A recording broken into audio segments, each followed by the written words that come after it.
Franchement, qu'est-ce que tu préférerais? 3 000 € net, garantis jusqu'à ta retraite, ou 3 150 €, mais dès que tu tombes malade, tu te retrouves avec plus rien du tout. Si pour toi aussi, c'est le premier modèle qui te semble assez évident, tu es au bon endroit. Car savais-tu que près de 2 tiers des gens ici en Allemagne, y compris la grande majorité des expatriés, sont dans le modèle numéro 2, souvent sans même le savoir. Est-ce que toi, personnellement, tu te rends compte de l'impact qu'une perte de revenus aurait sur ta vie allemande? Dans cette vidéo, tu découvriras. Salut, moi c'est Max, le guide d'assurance pour les expatriés en Allemagne. Entrons directement dans le vif du sujet. Très peu d'assurances sont aussi entourées de malentendus et de mythes que l'assurance invalidité professionnelle, que l'on appelle ici Berufsunfähigkeitsversicherung, très souvent abréviée avec les lettres B et U, prononcées BU. Vu l'importance vraiment immense de cette assurance, j'aimerais tout simplement préciser dans cette vidéo, une fois pour toutes, pourquoi être en possession d'une BU n'est pas un luxe. Une BU, mes chers amis, c'est comme une sorte de ceinture de sécurité financière dans la vie. Je conseille vraiment pas de continuer la montagne russe que constitue la vie sans elle. Alors elle fait quoi exactement cette assurance invalidité professionnelle, cette BU? En fait, c'est assez simple. Une BU remplace ton revenu si tu ne peux plus travailler. Elle te verse donc un revenu mensuel si tu n'arrives plus à exercer ton dernier métier à au moins 50%, en raison d'une maladie ou un accident par exemple. Et ce, jusqu'à l'âge de ta retraite. La BU couvre ta dernière activité. Peu importe si tu travailles dans un bureau, que tu sois étudiant, travailleur autonome, ou si tu restes à la maison pour prendre soin des enfants. Si tu n'arrives plus à faire ce que tu faisais en dernier lieu, qu'à moins de 50%, ton assurance prend le relais. Et ceci à 100%. S'il est constaté que tu souffres d'une incapacité de travailler totale, ou même partielle comme je disais avant, tu recevras les prestations rétroactivement, ce qui veut dire à partir du premier jour d'incapacité professionnelle. Je viens de dire que la BU peut être considérée comme une ceinture de sécurité. Je t'explique ce que je veux dire avec. Pour la plupart d'entre nous, la main-d'œuvre est la source principale de revenus. Notre moteur financier, si tu veux. Sans elle, il ne reste que les économies. Et rares sont ceux qui ont des millions d'euros à côté. Ton revenu courant constitue donc la base de ton niveau de vie. En effet, pour la plupart des gens, ce revenu est la seule source de planification de la vie. Et cela à 3 niveaux en même temps. Aujourd'hui, demain et après-demain. Aujourd'hui, il te permet de t'offrir des choses qui sont importantes pour toi, c'est-à-dire ton logement, l'alimentation préférée, les loisirs, les vacances, les vêtements, les assurances, etc. Avec ce même revenu, tu investis au deuxième niveau dans demain. Par exemple, des dépôts bancaires, de plus grandes vacances, une voiture, un bien immobilier ou des plans d'épargne pour les enfants. Après-demain, et au troisième niveau, c'est ta retraite qui vit justement de ce même revenu actuel. En effet, ce n'est que si de l'argent a été mis de côté activement pendant les années actives pour plus tard, que cet argent sera disponible à la retraite. Assez logique. Bien sûr, tout cela ne fonctionne que si l'on s'est assuré que le revenu a toujours afflué. La provenance des revenus n'a aucune importance pour ta planification financière. Il faut justement qu'il coule, même si tu ne peux pas travailler pendant les 40 ou 45 années actives, que ce soit à court terme ou même pendant une période plus longue. Et cela nous amène directement à la raison pour laquelle chaque pyramide de planification financière indique littéralement la protection des actifs comme tout premier étage, comme fondement dont la protection du revenu est justement la composante la plus importante.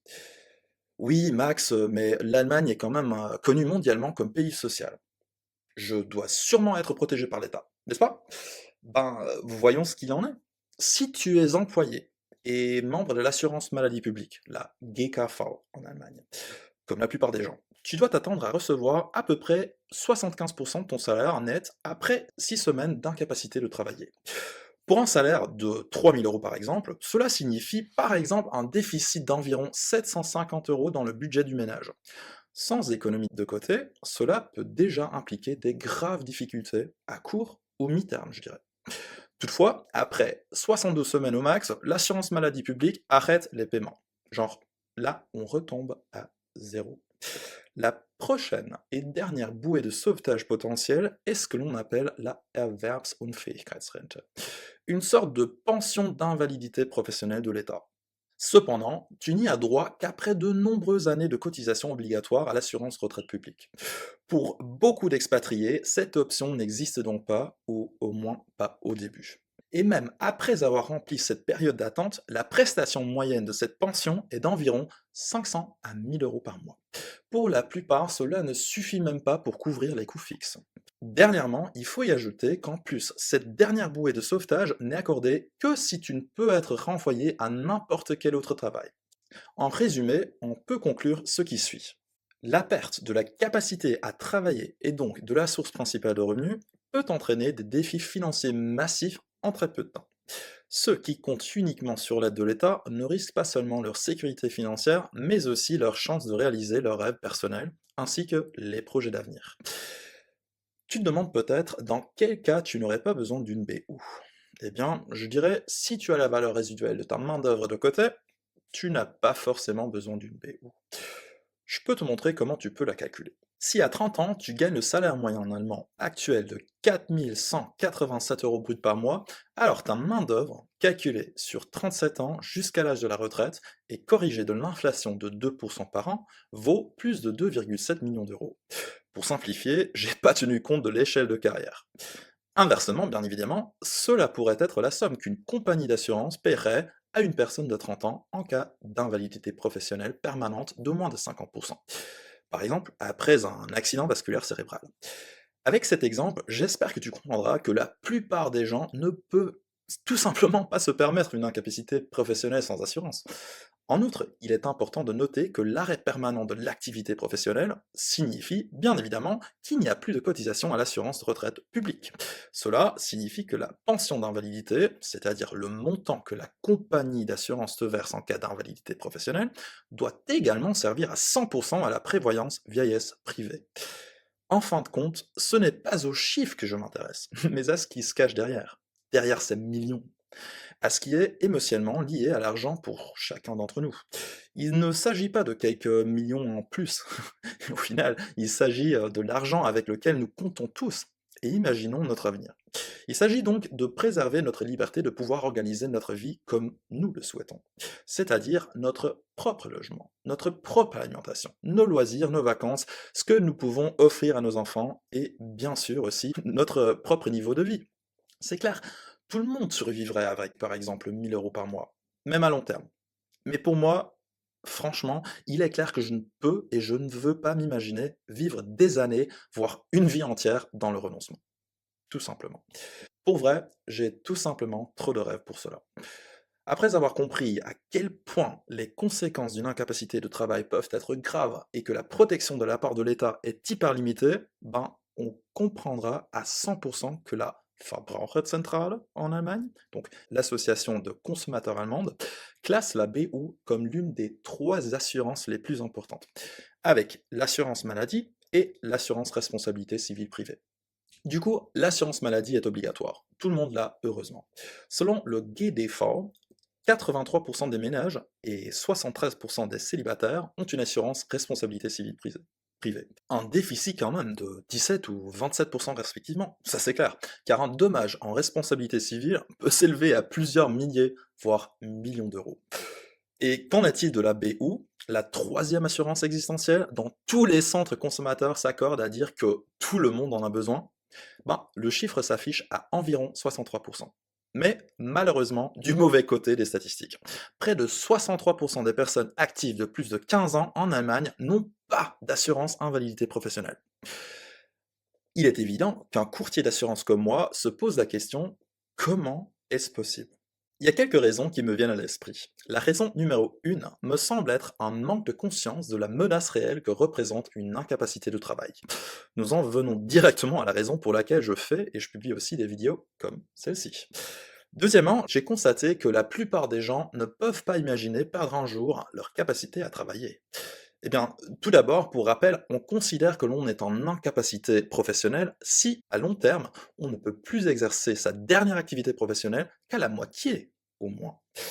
Plus de 40% des personnes tombent en incapacité de travail au moins une fois au cours de leur vie, et ce, pendant 6 à 7 ans en moyenne. C'est quand même un chiffre énorme. Alors, si les statistiques sont évidentes, Pourquoi les gens, et surtout les jeunes, ne voient pas le besoin de se protéger? Ben, une BO en fait est contractée en moyenne à la fin de la vingtaine. À cet âge-là, dans la plupart des cas, il n'est pas possible de comprendre que l'on puisse être en mauvaise santé au point de ne pas pouvoir travailler ou de ne plus pouvoir travailler du tout même. Si on ne tient pas compte de nos années de bébé, en moyenne, pour ceux qui n'ont pas de maladie préalable, plus de 95% de tous les frais médicaux à vie sont occasionnés après nos 30 ans. Si on regarde maintenant les causes d'incapacité professionnelle, on doit convenir que les maladies telles que un burn-out, un cancer, les accidents vasculaires cérébraux, les troubles musculo-squelettiques, les maladies cardiaques, etc., sont beaucoup plus susceptibles de survenir à un âge plus avancé. De plus, certains de ces problèmes de santé ont effectivement plus de tendance à toucher les personnes qui ont un travail de bureau que celles qui sont plus actives physiquement. C'est le cas par exemple pour les problèmes psychologiques et le stress. Tout cela me mène à un des points centraux de cette vidéo. Un principe de base de l'industrie de l'assurance qui est le suivant. Tu ne peux pas assurer une maison qui brûle. En d'autres termes, dès que des problèmes de santé apparaissent, contracter une BO devient très difficile, souvent plus cher ou avec des exclusions. Dans le pire des cas, les compagnies d'assurance refusent de t'assurer. C'est aussi pourquoi il est essentiel de souscrire une assurance d'une importance comme celle de la BO tôt, aussi tôt possible. D'après ma pratique, je peux dire qu'environ la moitié des personnes de plus de 30 ans n'obtiennent plus de BO normale. Genre, ils doivent payer un surplus ou l'assureur impose des exclusions. C'est-à-dire, tu es assuré, mais si ton incapacité est issue de l'exclusion, parce que justement la maison brûlait déjà et donc l'assureur l'a exclu, tu ne toucheras pas de paiement. Petite récapitulation peut-être. Les deux premières raisons pour lesquelles plus de 60% des gens n'ont pas de BO sont 1. Le manque de conscience du fait que l'on n'est pas assuré par l'État et le manque de compréhension du fait que personne n'est immunisé en fait contre les maladies psychiques, le cancer, les accidents vasculaires cérébraux, les accidents tout court ou d'autres maladies graves. Parce que la plupart des gens, avant de passer leurs 30 ans, a à peine eu de petits bobos. Passons à la troisième raison, et ça c'est clairement le prix aussi. Le coût mensuel d'une BU dépend entre autres de la profession ou des activités exercées au moment de la souscription de la BU. Il est vrai que pour certains gros professionnels, une BU peut être très chère. Les professions artisanales ou de soins sont malheureusement concernées. Si la BU classique est trop chère, il existe heureusement des alternatives.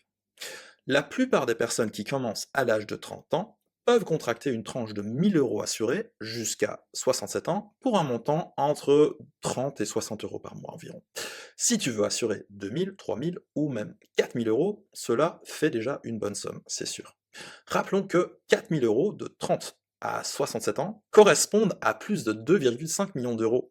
En d'autres termes, c'est le risque qu'un assureur prend lorsqu'il t'assure 4 000 € à 30 ans par exemple. C'est énorme ça aussi. Pour cela, tu ne dois même pas être en incapacité de travail à 100%, mais seulement à 50%. Selon la forme du contrat, il est tout à fait possible que tu puisses exercer un autre métier, ou même le même métier à temps partiel ou à temps plein, mais avec des modifications. Dans ce cas plutôt optimiste, oui, c'est vrai, tu pourrais certainement aussi gagner plus après l'invalidité professionnelle qu'avant. Ça, c'est assez fou en effet. Mais revenons peut-être à la question du prix. Je comprends que 80 ou 100 ou même 120 € par mois pour une assurance, c'est beaucoup d'argent, pas de question. Mais est-ce proportionnel? Est-ce que cela vaut ou vaudrait le coup? La Berufsunfähigkeitsversicherung est une assurance qui, en cas d'une invalidité professionnelle, même partielle, te remplace ton salaire à 100%. Ce qui peut équivaloir à des millions d'euros, ainsi te garantissant qu'au cas d'un coup dur pour ta santé, tu n'auras pas en plus à faire des sacrifices énormes dans chaque domaine de ta vie et de celle de tes proches pour une durée indéterminée. Je pense que ça, c'est même très proportionnel. En termes de rapport qualité-prix, dans le domaine des assurances, c'est probablement même imbattable. La quatrième raison principale pour laquelle les gens ne prennent pas de BU, c'est, selon moi, la complexité de la matière. Et le temps aussi nécessaire pour la contracter, cette assurance. Je peux que dire que oui, la BU est effectivement complexe. C'est vrai. Cependant, il existe des intermédiaires, de préférence des courtiers indépendants, qui ne sont pas liés à certaines compagnies et qui ont pour mission légale de concevoir une solution d'assurance exactement selon les besoins et les souhaits de leurs clients. La bonne nouvelle, notre service est complètement sans frais supplémentaires. car nous sommes payés par les compagnies d'assurance pour le conseil et la médiation de leurs produits. Cela signifie que si, pour une raison quelconque, tu décidais de ne pas souscrire à une assurance, ou si une BU n'était pas possible en raison de ton dossier médical, cela ne te coûterait littéralement rien du tout. Quel est donc le meilleur moment pour prendre une BU? Moi je dirais hier. Plaisanterie mise à part, il est possible de contracter une BU dès l'âge de 10 ans. Le contrat peut ensuite être adapté aux circonstances de la vie.